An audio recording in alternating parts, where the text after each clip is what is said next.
Good morning, children. Myself Tamanna ma'am. I am assistant teacher at Barrackpur Senate Public High Secondary School. कक्षा 6 विषय हिंदी पाठ 9 अकेलेपन के साथी। आज मैं आप लोगों को पाठ 9 अकेलेपन के साथी पढ़ाने जा रही हूँ। पाठ परिचय। जिस स्थान पर हम अपने आप को अकेला अनुभव करते यदि सही रूप से ढूंढा जाए तो वहाँ भी बहुत सारे जीव मौजूद होते हैं। यही बात नेहरू जी ने जेल की कोठरी में अनुभव की। आइए जानते हैं अकेले के साथी जीव जंतु नेहरू जी के अनुभव को। और बच्चों, उन्हें चाचा नेहरू कहकर बुलाते थे। अगर हम नेहरू जी के जीवन को विस्तार से पढ़ें तो हमें उनके जीवन से ढेर सारी सीख पाने के लिए मिलती है। नेहरू जी एक महान स्वतंत्रता सेनानी थे। देश को आज़ाद कराने के लिए नेहरू जी ने महात्मा गांधी का साथ दिया था। नेहरू जी के अंदर देश प्रेम की कलक साफ दिखाई देती थी। महात्मा गांधी उन्हें एक शिष्य मानते थे जो उनके प्रिय थे। नेहरू जी को व्यापक रूप से भारत का रचयिता माना जाता है।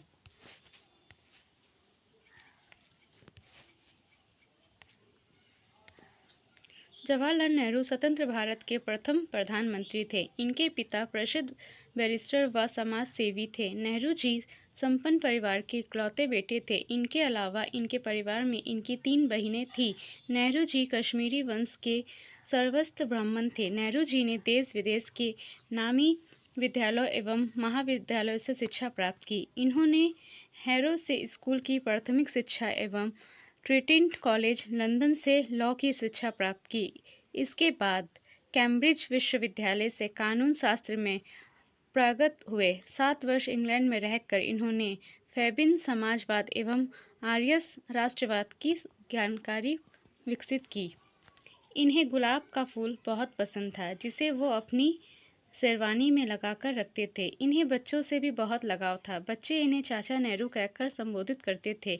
इसी प्रेम के कारण इनका जन्मदिन बाल दिवस के रूप में 14 नवंबर को मनाया जाता है। Nehru ji discovery of India के रचयिता के रूप में भी विख्यात रहे। नेहरू जी की एक बेटी थी इंदिरा गांधी। इंदिरा गांधी अपने पिता को अपना गुरु मानती थी।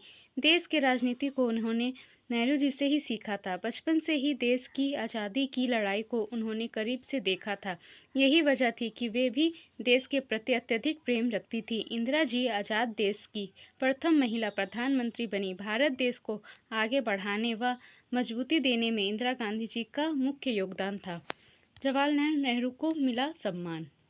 नेहरू जी अपने पड़ोसी देश चीन व पाकिस्तान के साथ संबंध सुधारने के लिए हमेशा प्रयास रहते। उनकी सोच भी थी कि हमें अपने पड़ोसी से अपने समान प्रेम रखना चाहिए। लेकिन 1962 में चीन ने भारत पर हमला कर दिया जिससे नेहरू जी बहुत आघात पहुंचा। पाकिस्तान से भी कश्मीरी चलते कभी अच्छे संबंध नहीं बन पाए। नेहरू जी की 27 मई 1964 को दिल का दौरा पड़ने से स्वर्गवास हो गया। देश के महान नेता स्वतंत्रता संग्रामी के रूप में उन्होंने आज भी याद किया जाता है। उनकी याद में बहुत सी योजनाएं सड़क बनाई गई।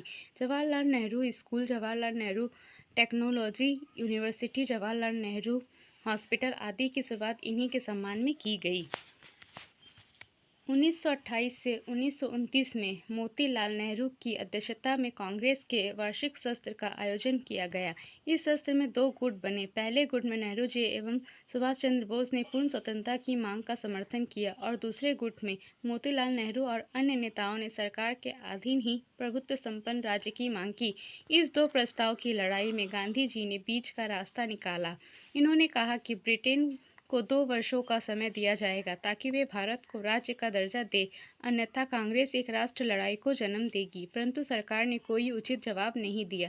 नेहरू जी की अध्यक्षता में दिसंबर 1929 में कांग्रेस का वार्षिक अधिवेशन लाहौर में किया गया। इसमें सभी ने एक मत होकर पूर्ण स्वराज की मांग का प्रस्ताव पारित किया। 26 जनवरी 1930 में लाहौर में नेहरू जी ने स्वतंत्र भारत का ध्वज लहराया।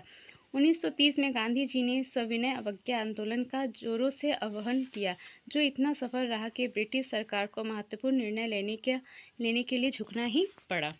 1935 में जब ब्रिटिश सरकार ने भारत अधिनियम का प्रस्ताव पारित किया तब कांग्रेस ने चुनाव लड़ने का फैसला किया। नेहरू जी ने चुनाव के बाहर रहकर ही पार्टी का समर्थन किया। कांग्रेस ने हर प्रदेश में सरकार बनाई और सबसे अधिक कांग्रेस ने हर प्रदेश में सरकार बनाई और सबसे अधिक जगहों पर जीत हासिल की। 1936 से 1937 में नेहरू जी की कांग्रेस का अध्यक्ष नियुक्त किया गया। 1942 में गांधी जी के नेतृत्व में भारत छोड़ो आंदोलन के बीच नेहरू जी को गिरफ्तार किया गया, जिसके बाद वह 1945 में जेल से बाहर आए। 1947 में भारत एवं पाकिस्तान की आज़ादी के समय नेहरू जी ने सरकार के साथ बातचीत में महत्वपूर्ण भूमिका निभाई। देश के प्रथम प्रधानमंत्री का चुनाव। 1947 में भारत आज़ादी के वक्त कांग्रेस में प्रधानमंत्री की दावेदारी के लिए चुनाव किए गए, जिससे सरदार वल्लभ भाई पटेल एवं आश्रय कृपलानी को सर्वाधिक मत प्राप्त हुए, पर गांधी जी के आग्रह पर जवाहरलाल नेहरू को भारत का प्रथम प्रधानमंत्री नियुक्त किया गया। इसके बाद नेहरू जी 3 बार भारत के प्रधानमंत्री बने। ओके बच्चों, मैं अपना क्लास नहीं समाप्त कर रही हूँ। आशा करती हूँ आप लोगों को यह पाठ समझ में आया होगा। Thank you.